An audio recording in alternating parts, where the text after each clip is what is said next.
ማኛ ምን አጠፋ እያልኩ ነው። ዮኒ ማኛ ምን አጠፋ? እኔ ለነገሩ በዚህ ሰው አልሸማቀቅም። ከዚህ በኋላ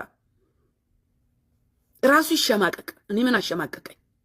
ምን አሸማቀቀኝ? እኔ ያልነገሩት ይሸማቀቁ፣ በወቅቱ ያልመከሩት ያልገሩት ይሸማቀቁ። አሁን ምክሬ ምንድን ነው? በቃ ተውት። ይሄን ልጅ አልሰማ ብሏል አይደል? ባለፈው እኔ ስመክረው ምን አላችሁ? ኧረ ተይው፣ አታሳቂው፣ ኧረ ተይው፣ ተይው።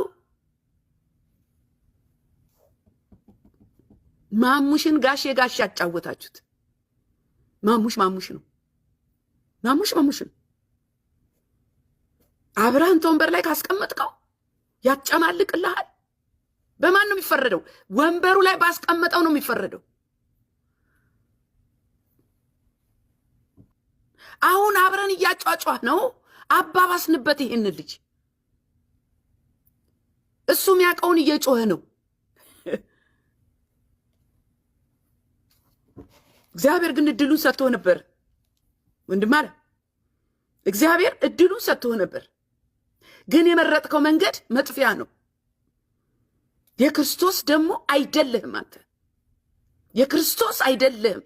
የክርስቶስ ለመሆን መገራት ያስፈልጋል። የክርስቶስ ለመሆን መረጋጋት ያስፈልጋል። የክርስቶስ ለመሆን ጨዋነት ያስፈልጋል።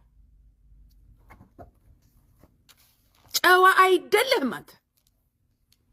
ዝም ብሎ እኮ ሰው እኔ ክርስቶስንም ባያቅ ወንጌልንም ባያቅ ሰው በመሆኑ የተነሳ የሆነ ጨዋነት አለ አይደል እንዴ? ጨዋነት፣ ሰው ማክበር የሚባል ነገር አለ አይደል? ሰው በመዘርጠጥና በስድብ ታዋቂ መሆን የሚያኮራው ሰው ቢኖር ይኸው እንዳያችሁት። ስለዚህ እኔ አሳዳጊዎቹ እንጂ አሳዳጊዎቹ ናቸው ያጠፉት። በጊዜው ያልቀጡት ያልመከሩት ናቸው ያጠፉት። ቁጭ አድርገው ያላስተማሩት ናቸው ያጠፉት። ገና ሳይበስል አውጥተው ጥሬውን አደባባይ ያወጡት ናቸው እንዴ። ኧረ እግዚአብሔር ሰው አለው፣ ቅሬታዎች አሉት። በጓዳ ነው የሚያስተምረው። ዮኒ ማኛ ዳነ በተባለ ጊዜ ዩቲዩቡን ያጣበባችሁ ኢንተርቪው ለማድረግ አብራችሁ እንደዚህ ለመለዋወጥ አሳፋሪ። ይኸው ፍሬው ተገለጠ።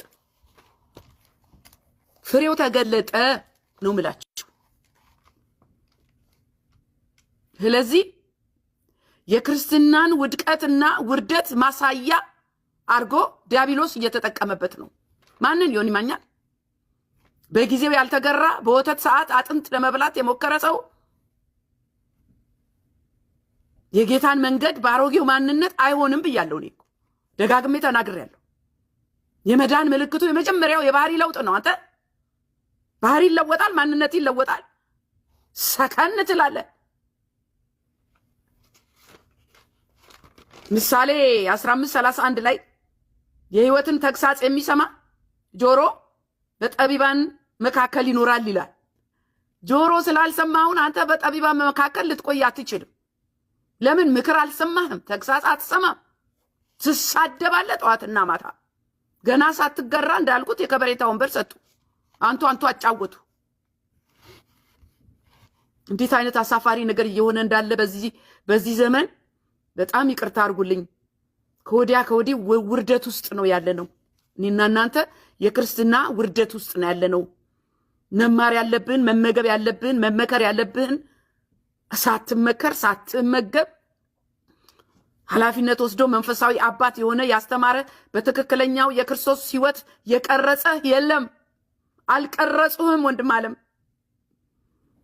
በድለውሃል። ትልልቆቹ በድለውሃል። ያጠመቁ በድለውሃል። ወንድሜ እንዳልክ የተናገርከውን ባልሰማም ከጎን ነኝ። ለምን? የአንድ አባት ልጆች ነን። ቋንቋችን አንድ ነው። በወንጌል አናፍርም። ኢየሱስ ያድናል።